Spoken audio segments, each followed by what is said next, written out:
నిజానికి మనకు మోక్షమే సహజ స్థితి. పుట్టుకతో మనం తెల్ల కాగితంలా బయటకు వచ్చాం, అవునా కదా? ఆ సహజ స్థితిలో ఉండడానికి అవకాశం ఉన్నా మనం దాని నుండి చెదిరిపోతున్నాం.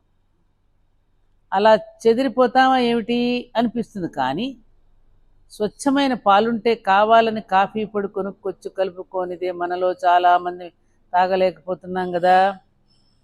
అలాగే మన మోక్షం అనే సహజ స్థితి నుండి చెదరనిదే ఉండలేకపోతున్నామన్నమాట. ఒక్క ఎగ్జాంపుల్ చూడండి. ఒకడికి మంచి ఉద్యోగం, వేల మీద జీతం, వాడికి వివాహం అయింది, ఇంత డబ్బు వస్తోంది కదా, ఇంట్లో ఎందుకని వాడు లాడ్జిలోనే కాపురం పెట్టాడు.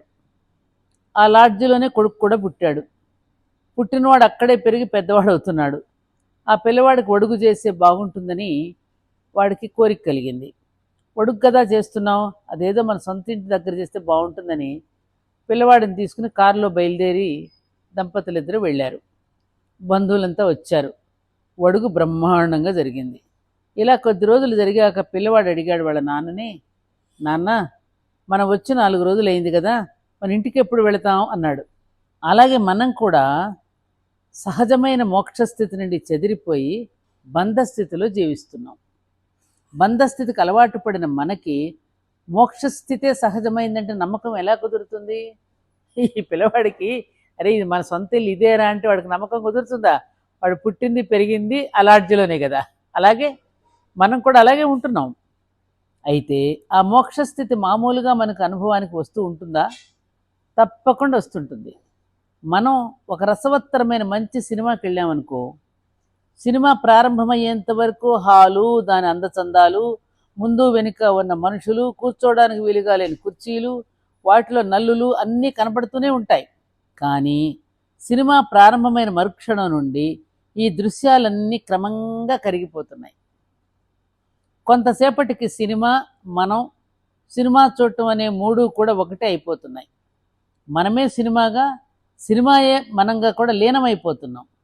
అసలు ఒళ్ళు తెలియలేదండి, టైం ఎలా గడిచిందో కూడా తెలియలేదండి అంటాం కదా. మళ్ళీ ఏ విశ్రాంతికో తెలుస్తాయి పరిసరాలు. ఏది ఇంటర్వెల్ పెడతాడు చూడు బెల్లు, అప్పుడు తెలుస్తుంది పరిసరాలు. అప్పుడు సినిమా చూడటంలో జరుగుతున్నది ఏమిటి? చూసేవాడు, చూడబడే సినిమా, చూడడం అనే క్రియ, ఈ మూడు కలిగినటువంటి త్రిపుటి క్రమంగా కరిగిపోయి అనుభూతి నిలుస్తుంది. దీనినే మోక్షస్థితి అంటారు. అలాగే మంచి సంగీత కచేరీకి వెళ్ళామనుకో, కచేరీ ప్రారంభమయ్యే వరకు ఆ కచేరీ హాలు, పాడబోయే గాయని, ఆమె యొక్క వివరాలు, ఆ కచేరీకి వచ్చినటువంటి మిత్రులు, మనకున్నటువంటి సంగీత పరిజ్ఞానం, మన ఇష్టాలు మొదలైన వాటి అన్నింటిలో మునిగి తేలుతూ ఉంటుంది మనసు. ఇంతలో కచేరీ ప్రారంభమైంది. మన మనసులోని ఇందాకటి విషయాలన్నీ క్రమంగా జారిపోతున్నాయి. కొంతసేపు అయ్యేటప్పటికి సంగీతం పాడే గాయకుడు, వినే మనం, వినడం అనే క్రియ కరిగిపోయి సంగీతం ఒక్కటే నడిచిపోతూ ఉంటుంది. కచేరీ అంతా అయిపోయిన తర్వాత టైం చూసుకున్నారే, రే చాలా టైం అయిందే, 5 నిమిషాలు కూడా కూర్చున్నట్టు లేదే అనుకుంటాం. సంగీతం వింటున్నప్పుడు కూడా జరిగింది త్రిపుటి కరిగిపోవడమే కదా. త్రిపుటి కరిగిపోయి సంగీతం ఒక్కటి అనుభూతిగా నిండుతోంది కదా. ఒక మంచి కావ్యాన్నో కథనో చదివేటప్పుడు కూడా జరుగుతున్నది ఇదే. లలిత కళలకు ఈ శక్తి ఉన్నది కనుకనే మానవుడికి లలిత కళలంటే అంత ప్రీతి. పైన చెప్పుకున్నట్టు అందుకనే కదా మన లలిత కళలకు అంత ప్రాధాన్యత ఇచ్చి ధర్మపురి క్షేత్రంలో ఆ ప్రోగ్రామ్స్ పెట్టేది. ఎందుకు? ఆ కాసేపైన ఆ మోక్ష స్థితిలో ఉండేటువంటి అనుభవాన్ని పొందడానికి.